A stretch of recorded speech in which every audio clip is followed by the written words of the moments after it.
Good morning, everyone, or good afternoon, depending on where you are. Thanks so much for joining today. This is our Beyond the Basics webinar for Photo Ephemeris. And we're going to be using the web app today to explore some of the, it is beyond the basics. So who is this for? It's primarily for users who have some basic familiarity with the site. You would know, for example, how to find sunrise or moonrise. You would know how to adjust the time of day and the date, explore the maps, that sort of thing. But you may not be entirely sure what some of the additional information or the additional events that the app displays are all about. So that's what we're going to be covering today. In Zoom, a couple of tips. You can, depending on which device you're on, an operating system, but on, I think most places, there's a view in full screen mode. And if you do that, you can move my picture out of the way, make it larger, smaller, whatever you want to do. Gives you a little bit more flexibility as to what you can see on the screen, particularly once I start sharing the web app itself. There was a Q&A function in Zoom, so have a look for that in your client. It's the two little speech bubbles. You can type your questions in there anytime. What I'll do, I'll pause at the end of each section of the webinar, check what's come in and answer what I can there and then. I may defer certain questions to later in the talk if it's something that I'll be coming to later on. At the end of the webinar, there'll be a very quick survey, just 2 questions. So if you're able to complete that, we'd certainly appreciate it and get your feedback. Finally, if you have a question which doesn't get answered today, please write to us at support@photoephemeris, as spelt on the slide that you can see, support@photoephemeris.com, and we'll get back to you with answers to your questions there as well. I'd like to thank Alice. She's downstairs helping run the webinar. I'm sat up here in the office and doing the talking. So we're both online, and yeah, we'll jump right in. So let me switch my slide here. New thing I'm doing today. Hold on. Giant pink mouse pointer, which hopefully will make things much more visible for those watching. So here's a quick recap of what we're going to talk about today. It's themed by color. So we're going to talk about gold as the first section. So the time between the sunrise and so-called golden hour. And I'll talk a little bit about what that means. And sunset and golden hour happens twice a day. Then we'll talk about the twilight times. What do they mean photographically? So why do I care about the twilight times? And it's always good to know what is the reason for something being made available in terms of the information in the app. We'll talk about the moon. There's a whole bunch of lunar related events that are available in the app. We'll talk about blood moon, red, so that's the eclipse. And then we'll circle back to the beginning and talk about what is sunrise? What does it mean? What is sunrise? What isn't sunrise? And if you're in a situation where it's not accounted for by the sunrise times that you see in the app, what are the tools that you can do to use to answer the questions you have around timing and when light will hit certain points, that sort of thing. So that's the agenda. I'm going to switch over now to the web browser. Here we go. There we are. Hopefully you can all see that. So if you're familiar with the app, you'll know that the date is set up here at the top left. I've chosen today, January the 8th.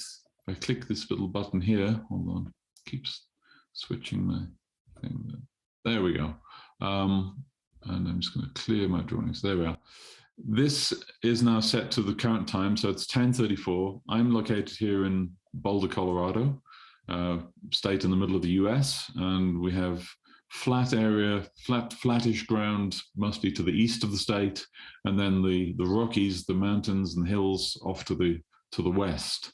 And we'll explore some of that a little bit more later on. Below the map, we have the timeline. The timeline shows the events for the selected date. So all the events here are arranged in chronological order from the earliest in the day, astronomical start of astronomical twilight at the left, right the way through to moonset at the far right here. And so those are the events for the day, January the 8th. If you change the date, the events that you see will change. We'll start off by talking about sunrise and golden hour. So sunrise, I think we're all familiar with the point when the sun pops over the horizon, and the horizon, it has a specific meaning. It means when you're looking out at eye level and ignoring any obstructions that may be in the way. And an obstruction could be a tree, a building, a hill, a ridge. Those, just because there's a ridge in front of you doesn't mean that you look up to the ridge, that's the horizon. It's not. The horizon lies beyond. So of course that means that the local sunrise time doesn't mean that you're able to see the sun at the moment of sunrise. Golden hour comes, you can see here on today in this location in Boulder. These times and durations vary by time of year and by your location. So depending on where you are in terms, particularly in terms of latitude and time of year, you'll see the length of time that is deemed golden hour varies. If I click on golden hour here, you can see that it's in the chart. The legend here is showing that the altitude of the sun at the end of golden hour is 6 degrees above the horizon. So golden hour doesn't have a well-defined scientific meaning. There is no generally accepted definition of the term. So we have to, if we're going to use it, we apply our own definition, which is between more or less 0 and plus 6 degrees above the horizon. So that's golden hour. And what does golden hour mean? Well, it means that you're getting richer, warmer light. The color temperature is lower. So you probably know from your camera settings that a lower color temperature, which is measured in Kelvin, which is essentially degrees above absolute zero, minus 273, something like that, Celsius. The lower the number, the warmer the light, the more orange and rich. And as the sun rises, the color temperature increases and the light becomes more blue. So those few moments just after sunrise, just before sunset, golden hour, and this is the sort of light that you can see. You get deep shadows, rich orange hues, that sort of thing. This photo is a location we're going to come back to later in the talk, which it's you looking up at the summit of Long's Peak, which is one of the 14,000 foot high mountains here in Colorado. This is the east face of Long's. It's called the Diamond, I think, because of this sort of area here. Sorry about my giant magnifying glass there, but hopefully you can see it all okay. Let me give you another example of golden hour. Here's another shot from Colorado. It's less golden, but it's fairly golden. As you can see, this is at the end of the day. So that first shot was morning. This is just before sunset. We're looking south. This is a location some of you may have visited. It's in southwest Colorado. It's called the Dallas Divide, and it's near a town called Ridgway. As you're driving on the road towards Telluride and Norwood, is it, I think? And there's a pull-off. You're looking to the south. That's, I think, Mount Sneffels up there. And the sun is coming in from the right of the shot here and illuminating these trees. This is a late in the day golden hour shot. So that's why golden hour is a useful thing to know about. And if I adjust the time slider here at the bottom of the screen, hopefully you can see the pink hand there.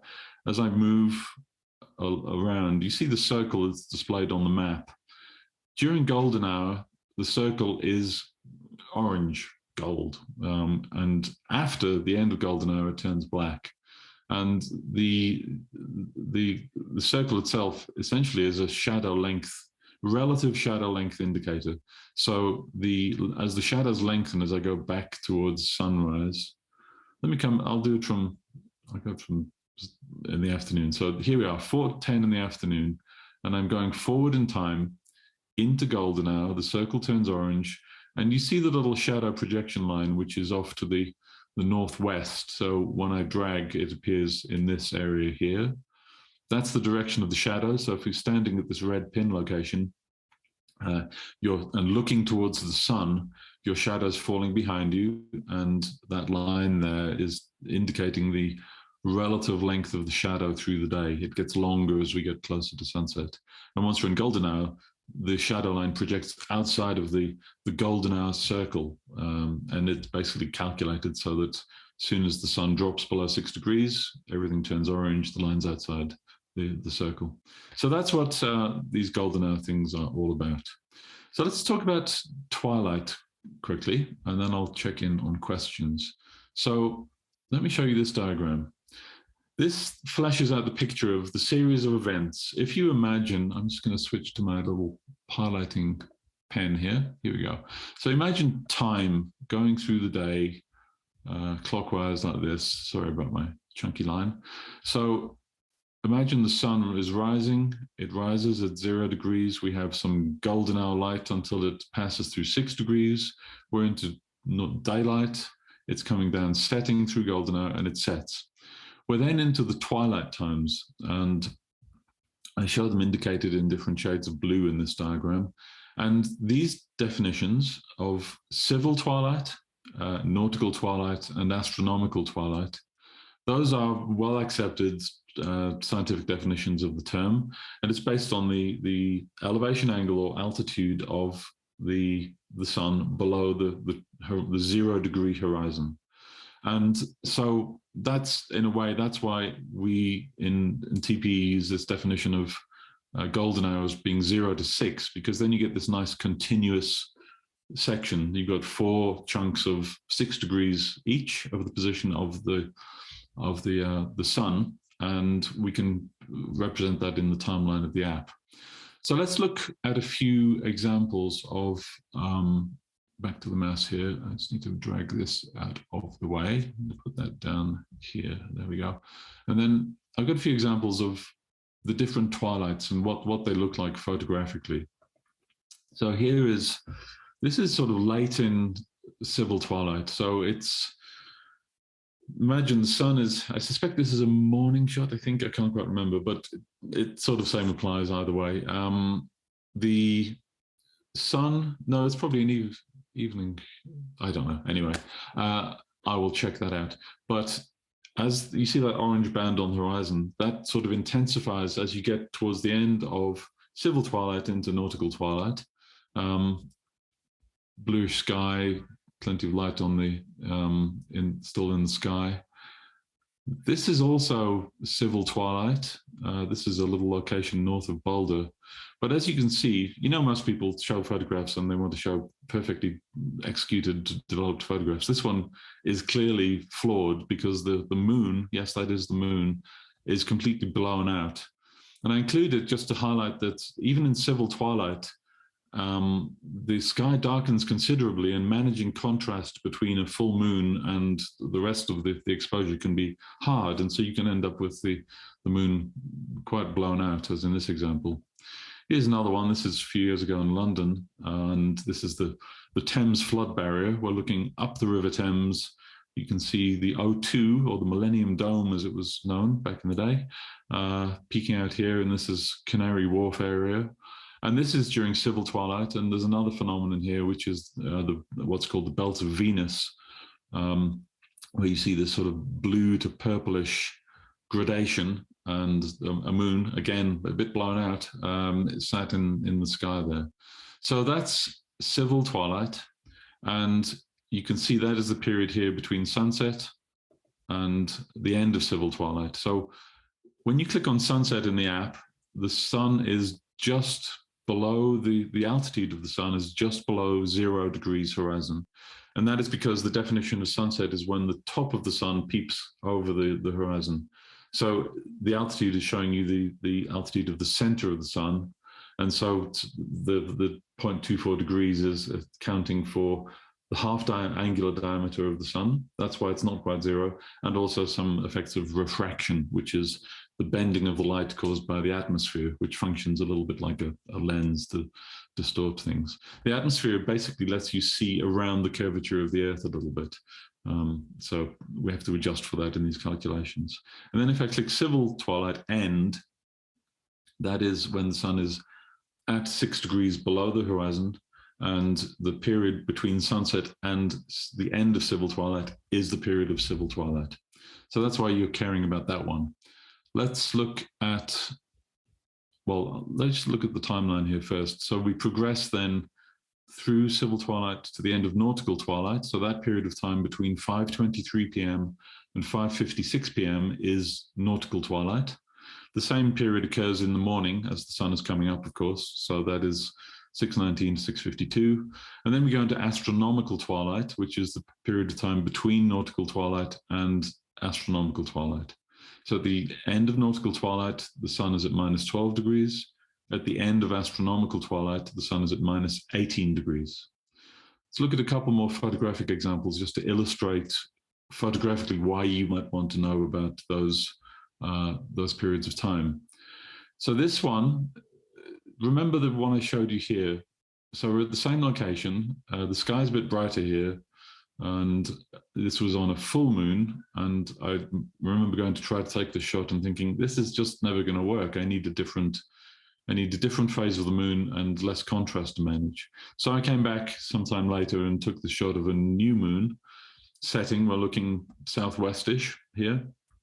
And this is in nautical twilight. You can see the sky is considerably darker now.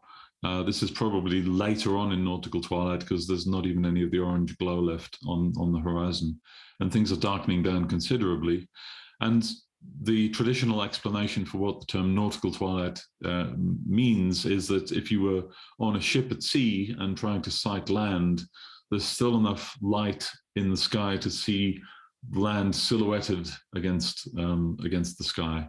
It's not completely dark. There's not enough light left, though, to see much in the foreground. You're seeing silhouettes. So this is a reasonable illustration of that nautical twilight definition. Here's another one. This is in Australia. This is in Queensland at a place called Dickey Beach, which is on the Sunshine Coast, so north of Brisbane. And this is the wreck of an old boat, the SS Dickey. It's been removed now, sadly, but it was a nice photo subject back in the day. And this is in nautical twilight. The moon is a bit obscured by the cloud, as you can see, but it's also obscured because this is a much longer exposure. We're still in nautical twilight. The moon, I think, was around maybe 2/3 full at this point. And you can see the clouds drifting over, sort of smudging a little bit as they move. I think the exposure was around 20-25 seconds for this shot, but there's still plenty of light your cameras can capture in nautical twilight times. Finally, let's go to astronomical twilight. So this is back in the US in Utah. We're looking in Castle Valley near Moab, looking south. This is how do you know this is astronomical twilight and not true darkness? The clue comes in the blue that you can still see in the sky.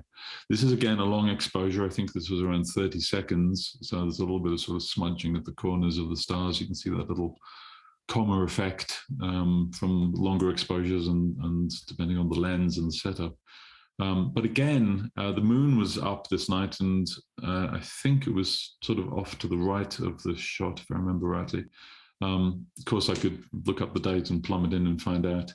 And there's still plenty of light from that part. I think it was only 30% full, something like that. Plenty of light to light the landscape here, and enough light in the sky that it still appears blue during astronomical twilight. Finally, we get to the hours of complete darkness. And this shot might be a little bit difficult to see. You can see the land still, even during the hours of complete darkness. This is in Rocky Mountain National Park, summer of 2020. That is Comet Neowise, that I'm sure many of you may have photographed. And the little green thing you see in the sky here it's not light per se. Well, it is. It's air glow, which is electrical discharge through the atmosphere. It's similar to the aurora, but not quite the same mechanism as best I understand it. But this is true darkness. There's not really any blue left in the sky. So that's what we're representing here with this series of events. And you can see down here in the timeline that at the end of astronomical twilight, I'm coinciding with this dark line here. This is something you only see with the Pro subscription. Pretty much everything I'll show you today is available in the free version. There are a couple of things that are specific to the paid version, and this hours of darkness indicator on the chart is one of them. But you can see that the sun drops below 18 degrees below the horizon. We call that the hours of true darkness. Obviously, you have to think about what the moon is doing, because that can change the amount of light that hits the land quite considerably. Okay, let me just check in. I see there's one question sat there, so let me have a look at that. Before shooting a shot at nautical or at the end of astronomical twilight, what lens considerations should you think about? Good question. The main consideration, I think, is that you generally want to minimize the ISO speed that you use in the camera. And to do that, having a lens that opens wide, so a wide aperture lens, 2.8, even a 1.4, is probably the best thing to think about. So I wouldn't claim to be an expert in night photography, but there are, for those shots, for example, coming back to this one, I mentioned that little sort of blurring, that comma thing that happens at the corners of the lens. If you read around on the web, you'll see certain lenses are better or worse for this phenomenon. And if you're doing a lot of photography of night skies, getting a lens that doesn't suffer too much from that effect is certainly worth doing. This was on a Nikon 17-35, which is a fairly old lens design, so I'm pretty sure you can do better than that nowadays. Okay, Kevin, I'll come to your question shortly. So let me just flag that one. I'll come back to that one. Okay, Ali asks an excellent question.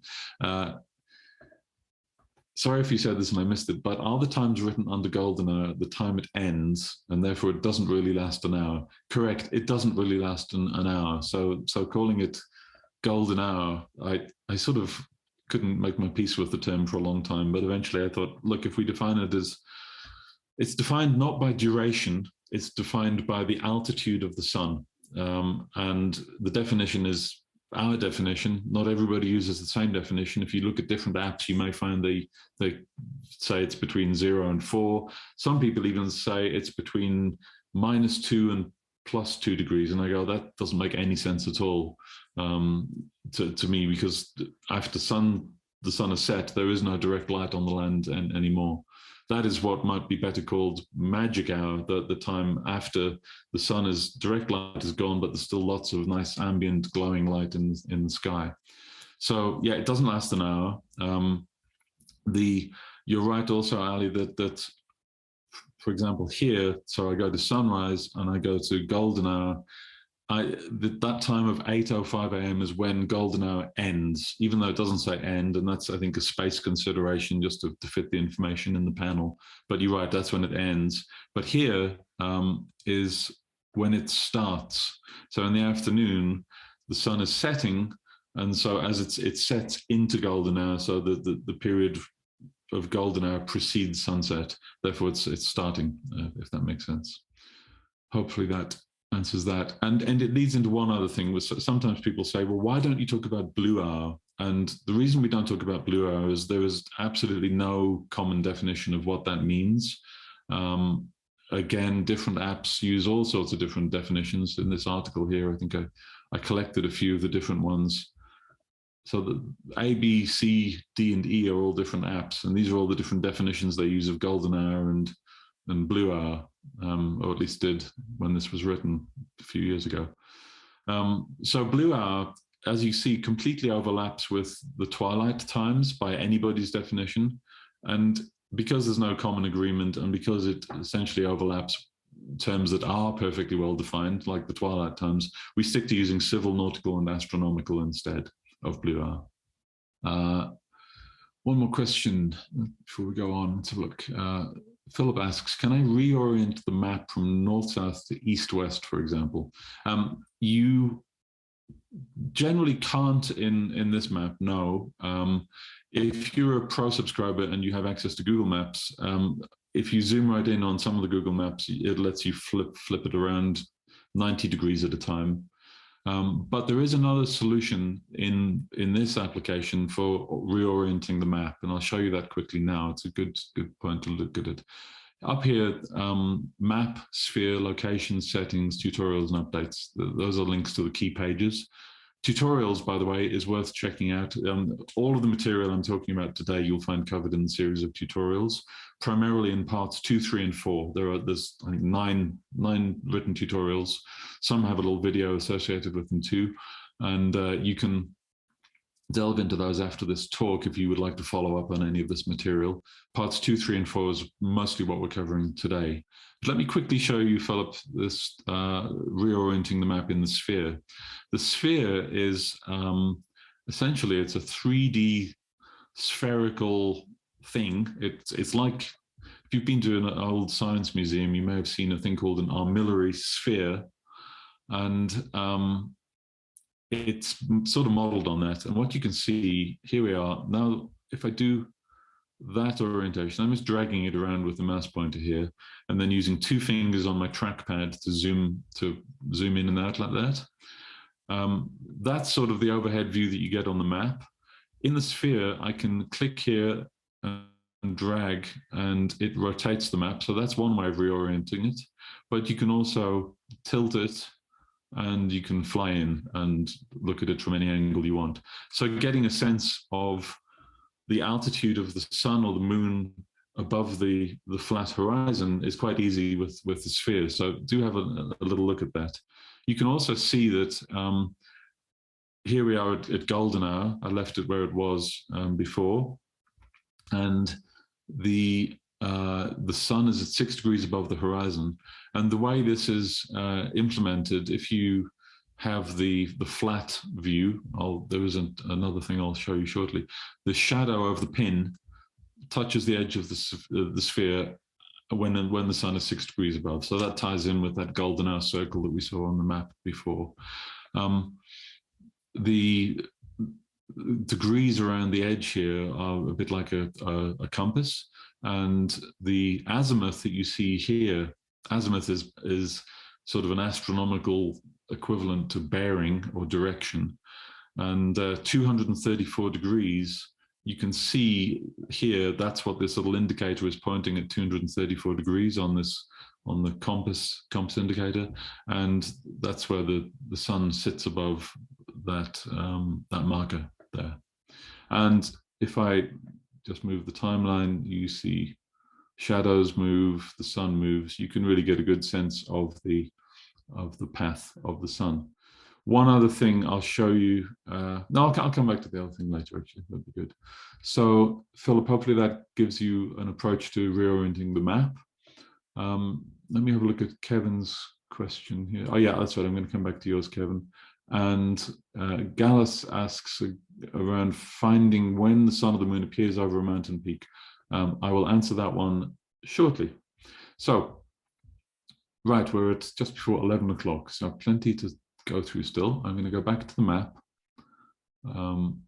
Here we are. And next we'll talk about the moon. So let's talk about some of these moon events here. We have moonrise, which is this pale blue line here running on this particular date. The moon's going to rise in the middle of the morning. So before the end of this webinar, the moon will be rising off to pretty much directly east today. And it doesn't set until 11:46 at night over here. It's quite interesting also, if you notice these lines, the sun lines, the sunrise and sunset, are always symmetrical around a north-south line through the red pin. But the moonrise and moonset lines are not. You can see that is slightly more than 180 degrees. And that's one of the reasons why moonrise and moonset varies so much day to day, month to month, and it can be hard for us as people to predict and think, where is the moon going to rise 2.5 weeks from now? I really have no idea. It's very hard for me to know. Whereas I know that probably in 2.5 weeks, the sun is probably going to rise sort of in this direction, I would guess. I suppose we could find out. 2.5 weeks. Yeah, there you go. Sort of, it's much more predictable. Back to today. Now, this, you may have noticed that one of the key things is the moon phase events. So people typically want to know mostly around about full moon, and then secondarily around new moon. And there was a new moon last week. So if I flick back to these are the buttons you can use to jump between events. These are the sort of the events through the year. So when you click next event, it goes to the next event in the year, not the next event in the day. So that'll change the selected date when you click next, previous or next event. So I clicked previous event. It took me back to the 2nd of January and set the time to 11:33 a.m., which was the instant of new moon. So new moon is here in the middle of the day. It's marked with a little asterisk there. And the black line here on the bottom of the event panel shows that it corresponds to the selected time on the slider here of 11:33. If I advance the slider, you'll see that time goes away. If I click on the event, it goes back to 11:33 and shows that that's current. And if I go to something very quick comment on new moons. So a new moon is almost impossible to see at the instant of new moon because it's not illuminated from where we are viewing it. That's sort of the definition of new moon.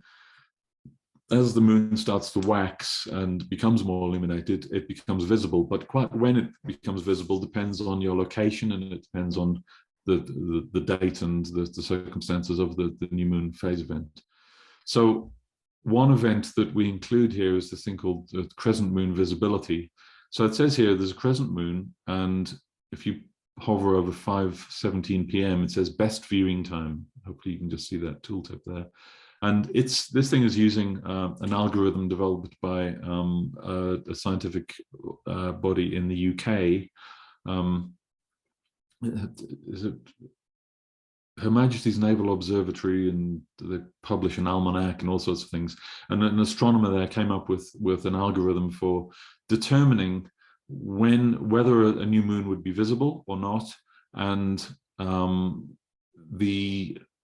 whether it also would when the best time would be to look at it.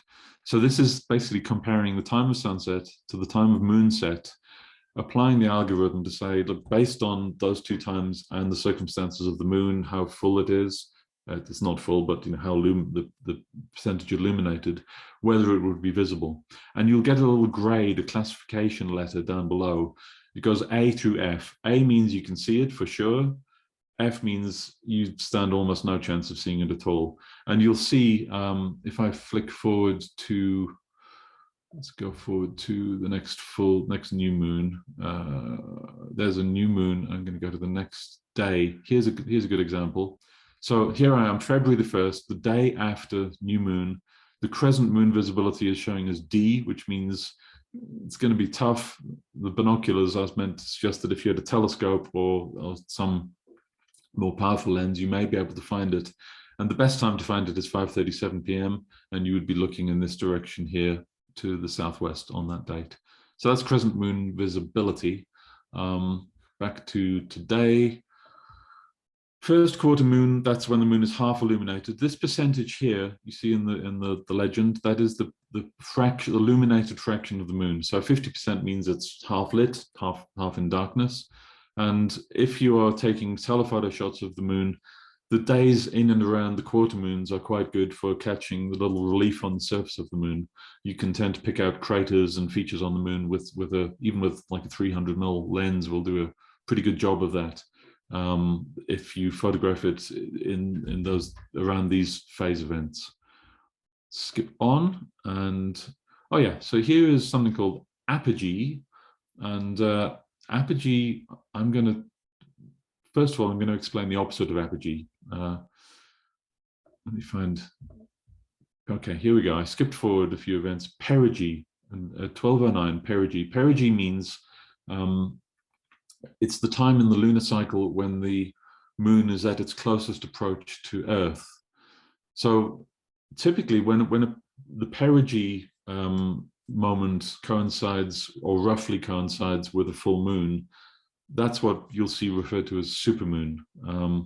And the supermoon is obviously, people like to go photograph those things, and there is a reason for it. It might be a small difference in size, but it actually does record quite a few more pixels on your camera sensor, because of the area. The moon can, at perigee versus apogee, is when it's at its farthest from Earth. Therefore, it appears smallest in the sky because of greater distance. Perigee is at its closest. And the difference in the apparent size of the moon between apogee and perigee is up to 14%. And 14%, when you consider that, that's based on the angular size of the moon. So, you know, the angular width in degrees or height, whichever. And thinking about that in terms of the area of the moon, it's about 30% more pixels, which is, you know, significant. So that's what perigee means. And probably somebody is going to ask, can I find supermoons? And the answer is yes. And I'll quickly show you how to do that, time permitting. Quick question came in. Antonio is asking, shouldn't it be saying 0009? This is set to use 12-hour clock. So it's 12:09 a.m. If you prefer 24-hour clock, you can come to settings at the top right here. And where's it go? Time format. Military time. This is, I think, the US English version. If I go to British English, I just call it 24-hour clock, save that, come back to the map, and now it's showing us 0009. So you can change the time format and the date format and the time zone format, that sort of thing, in the settings page. Okay. Where are we at? So moon phase events. I've talked, yeah, let's talk about full moon quickly. I'm just going to flick forward. There's a full moon. So full moon happens at, this is in February, so next month. Full moon's in the middle of the day. The instant of full moon is when it is 100% illuminated. So it is an instant in time. As photographers, you don't really care exactly when full moon is. It's good to have it as a mental marker for knowing whether the moon is waxing or waning. And once you become familiar with cycles of the moon, knowing when the time of full moon is, you can say, okay, there's a good chance I might want to be out the previous evening photographing. So let me talk a little bit about why that is. So here on the day of full moon, the sun is set at 5:37. I'm going to switch this back into 12-hour clock. I think for the US audience, tends to be more comfortable 12-hour clock. So, and I think most other folks are too. 5:37 p.m. And the moon doesn't rise for another 7 minutes or so, till 5:44 p.m. So, does that mean it's a good day for photography? Well, yeah, it's not bad. The one thing I would say is, do you remember the shot I showed you of, well, any of these really? There we are, blown out full moon, blown out almost full moon. It's a common problem when photographing the moon is how do you manage contrast and exposure? I will say that I'm not a fan of composites where you shoot the moon here and then paste it over there in a different shot, different time of day. So I'm not really addressing that sort of approach to solving the problem, because it doesn't seems to defeat the purpose of an app like Photo Ephemeris to plan it out. But so assuming you're taking a shot and you need to make it work more or less in camera with not having to do too much drastic work in post-production to fix things up, then in those circumstances, it's best to try to get the moon in the sky even closer to sunset than this. And so if you go the day before full moon, you'll see that we're able to do that. This is actually, it's rising quite a bit before sunset. If I click on sunset, the moon is already up at +9 degrees. Let's have a quick look at that in the sphere. It gives you a sense of where things are at. So the sun is set, there's the sunset over here, and there's the moon up towards the northeast sky, a reasonable height above the horizon already. I can adjust the size of the moon. That's at a true scale.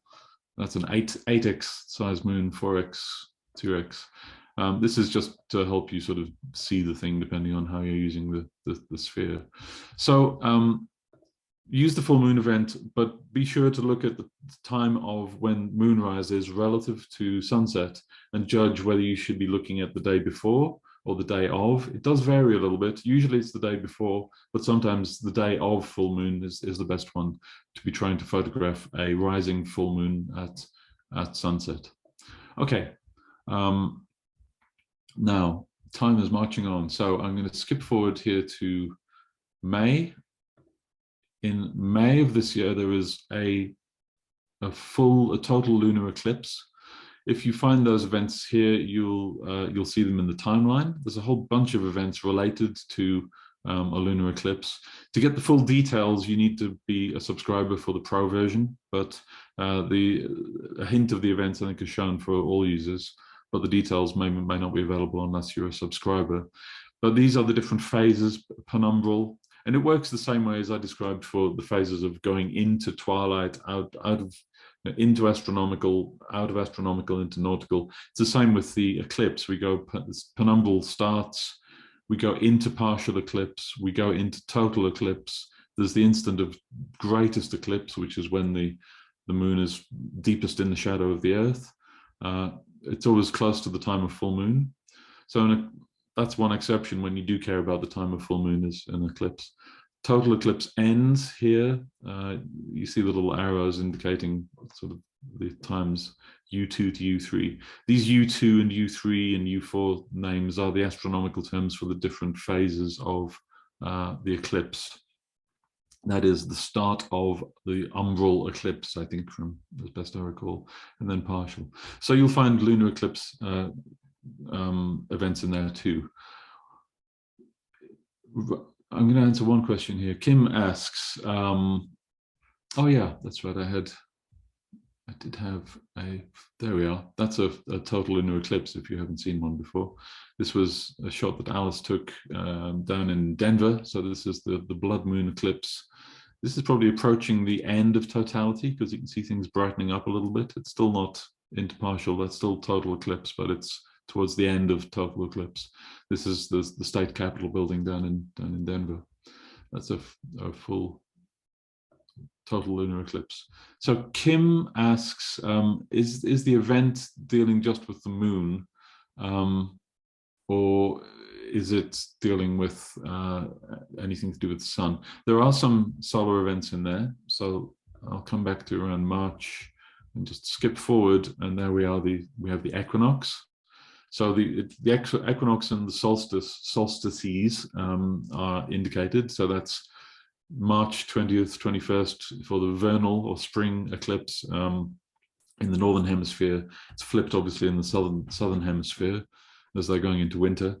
And then down in September, you'll see another equinox. And then in June 21st-ish, December 21st, more or less, you'll see the solstices as well. And the equinox is when the sun is rising due east. It's never exactly due east. So go to sunrise. Here it is, 89.4 degrees. People think it should be exactly 90. It's never exactly 90. There's one place on Earth where it would be exactly 90, or there's one latitude where it would be 90. Maybe two latitudes, I forget. Yeah, probably two.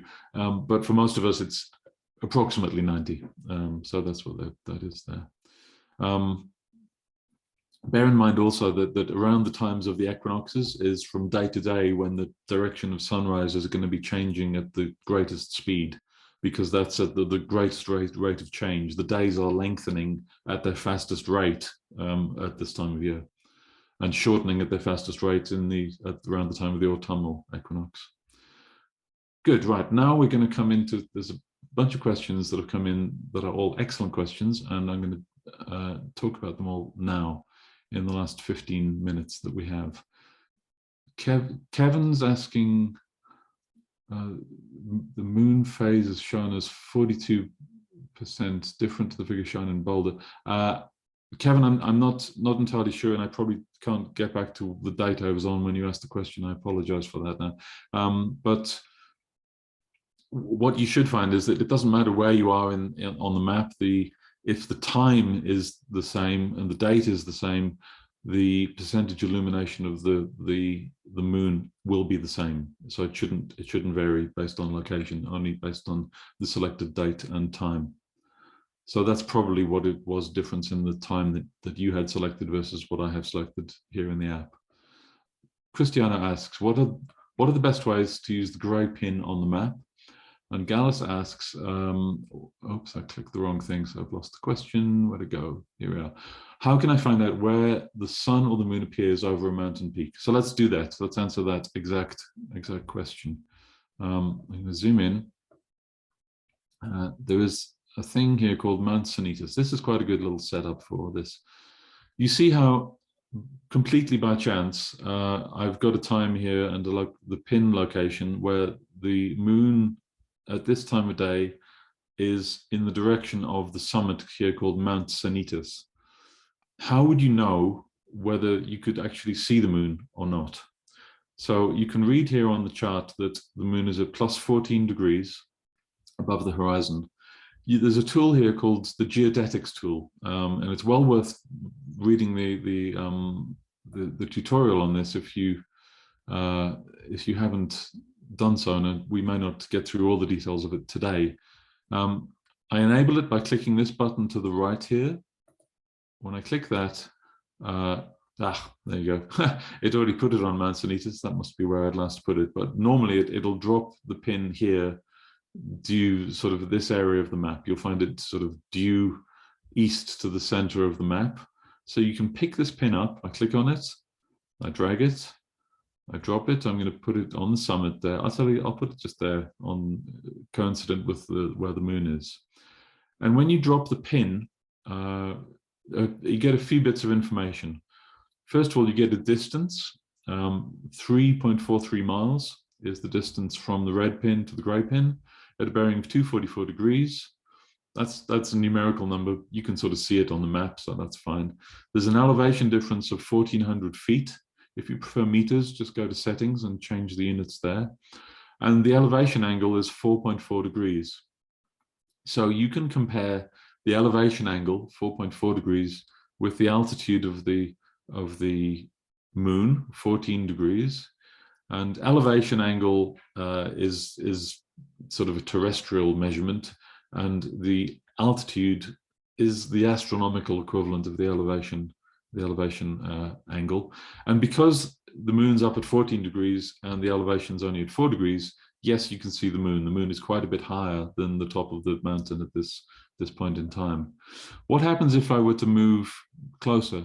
So I'm going to move the red pin in here, more or less keep it in line. And you see, because I've moved myself closer to the mountain, it looms larger in front of me as I get closer to it, and the elevation angle is now 7 degrees. So I can still see the moon. If I come in up here somewhere, right in towards the foothills, so to this little footpath here, now the elevation angle is 16.5 degrees, but the moon is only at 14 degrees down here on the legend. And you see now that angle is grayed out, which means it's obstructed. You wouldn't be able to see above the top of the summit to view the moon at this time. Let's have a look at that on the sphere, because you can see that here as well. You see the put a little bit of extra light on just so you can see the map a little bit better. There's the gray pin, and the line to the gray pin lies higher. There we are. You can see it clearly now. And the moon is below the gray pin, so you can't see the moon. Let me show you one other thing you can do. If you have the Pro subscription, you can enable 3D terrain up here. Turn the green light off, and I'll just show you that in daylight. And then it becomes really easy, because now you can see shadows, and you can see when things like the sun or the moon fall behind the terrain. Zoom in, show you that. So the Geodetics tool is useful by itself. You can use that without any limitations in the free version. You can also use it in conjunction with the 3D terrain and a whole bunch of other tools. such as visual search. That's this little button here, enables this search function. This lets you search for dates and times when you can find the moon or the sun or the galactic center of the Milky Way in specific locations in the sky. So that's what visual search is for. I'm not going to go into it in too much detail today. So let's have a look. So that was geodetics. So generally, if you are looking up at terrain that is higher than you, use the geodetics tool to find out whether you can see the sun or the moon. One just conceptual thing. So this is our situation pretty much with Mount Sanitas. Here we are in Boulder. We're looking to the south. There's a summit of a mountain drawn by yours truly in beautiful style. And there's the sun or the moon dropping below this mountain peak. That is not sunrise. It's not or sunset or moonset. That's just the sun. The moonset is, or rise and set is different. That's not sunrise either. The sun or the moon being obstructed by a building or terrain isn't the definition of sunrise. If it were, it would be very difficult to have any standard sunrise or sunset times that you see published everywhere. Imagine this terrain behind me in the picture. This is the Boulder Flatirons. You can imagine the sun or the moon in certain circumstances rising one minute, setting the next, rising again. It doesn't become very meaningful.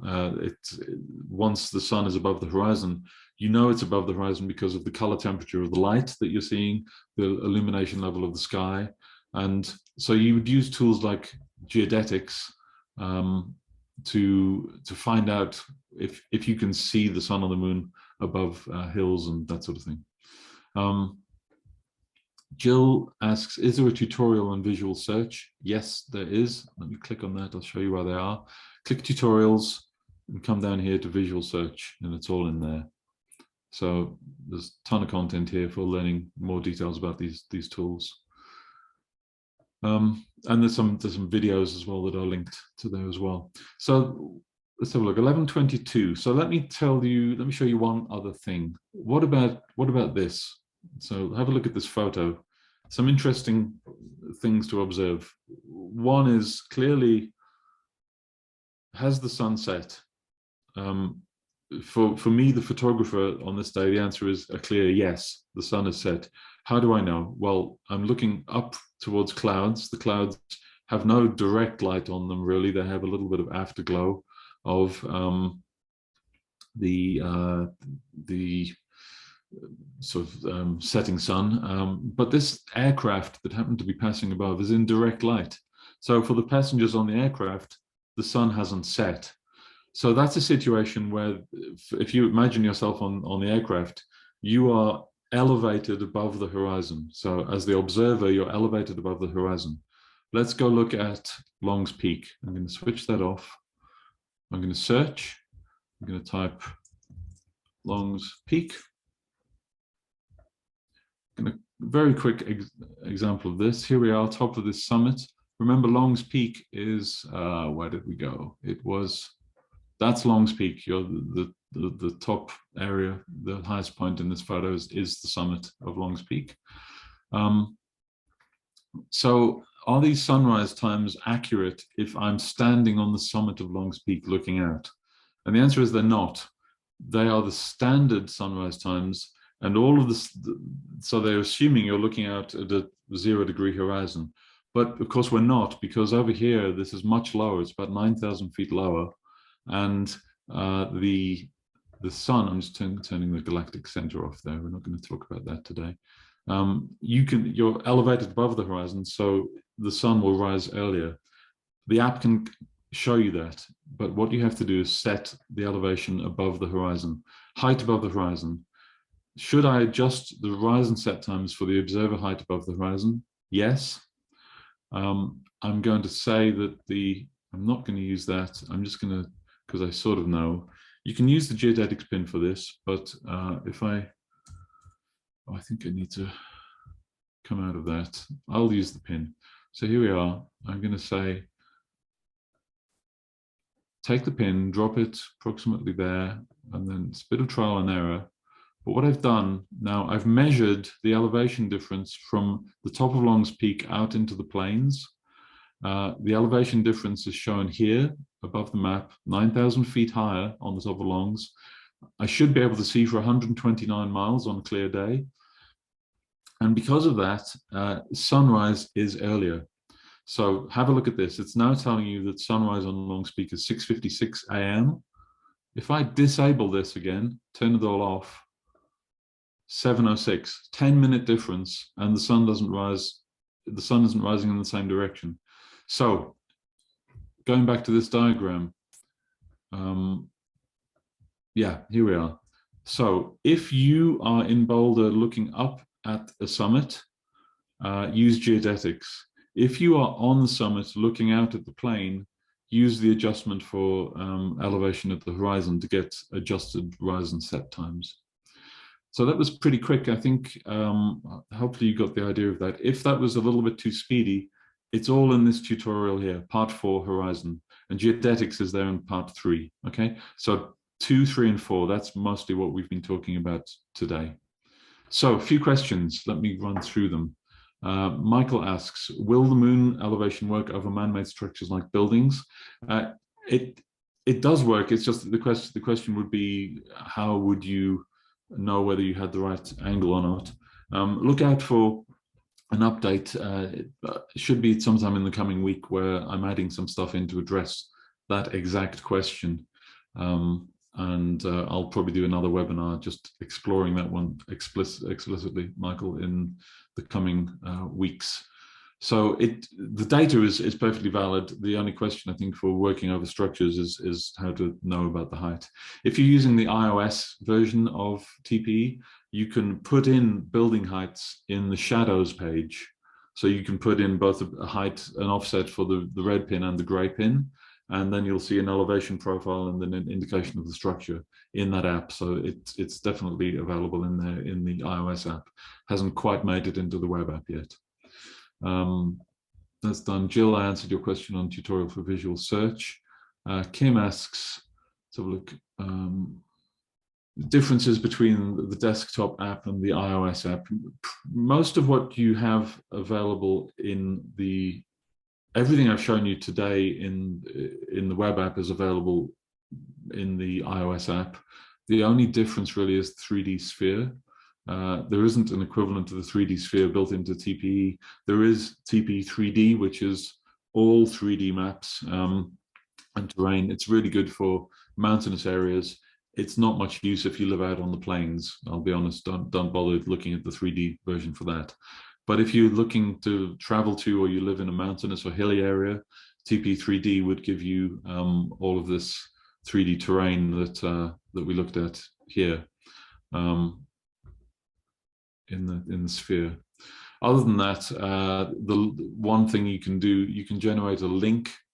If I click on the share function here, you can take a link to this short setup. So it gives you the pin positions, the date, the time, etc. And you can share that, and you can open it in TPE directly on your iOS device as well.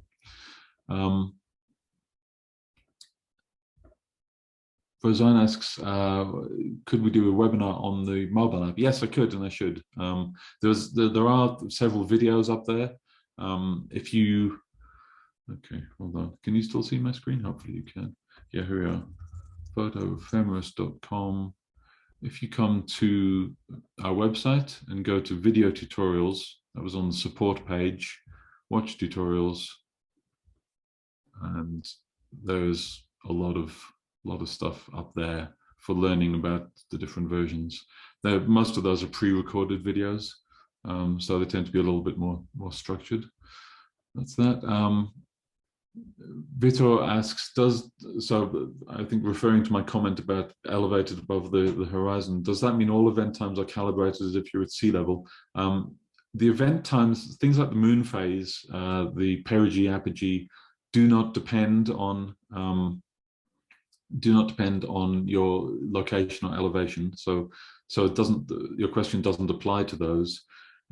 Rise and set times are calculated by default. Unless you're using the elevation above the horizon adjustment, they're calculated as if you were on on the ground and not elevated above the ground or standing on a mountain looking out. But they are adjusted for your elevation above sea level. So, for example, to be specific, that would mean that here in Boulder, we're roughly a mile above sea level. Let me just drop the pin down there. Mile above sea level. All of this data for the position of the sun and the moon at any given point in time is adjusted for the elevation above sea level, and that adjustment accounts for differences in atmospheric refraction. So the differences are very, very small, but they're non-zero, and it does adjust for those. So it's only the elevation above the horizon you need to manually adjust for. Is there an easy way, excellent question, Frank, easy way to find the next full moon rise around sunset? Yes, you require the subscription to do it. You come to the sphere, you would say, you would search for the moon, you do 5 years. I'm doing some random search, I don't know what I'm going to find here. You get a whole bunch of results. So that's a result for the moon in this area of the sky here. So there we go, there's the moon in that part of the sky.